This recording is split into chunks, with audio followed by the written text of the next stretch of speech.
Moi si apporte tout le monde la vidéo awa azoko le la makembese. Eh, bino bongo na makembese ba si apoto.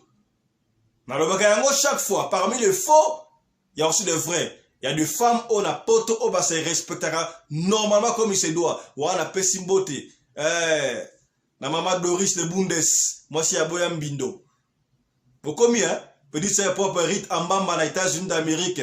Basi ba parce qu'on l'a 15 fois. Basi on va respecter, va se respecter comme il se doit. Maman Charlotte Pigeon à Londres, il y a Ebi Kolamba. Vous combien il y a papa Ibrahim YL, président. Tu peux s'attendre à Nzambé, Nyonso ya Nzambé. Vous combien c'est que bien. Il y a des gens qui se respectent, ma papa, mais belé, karaboui, milinga milinga. On a la balate, na botate, soit divorce, pour ça divorce dans le bal, soit dans ma si, pour la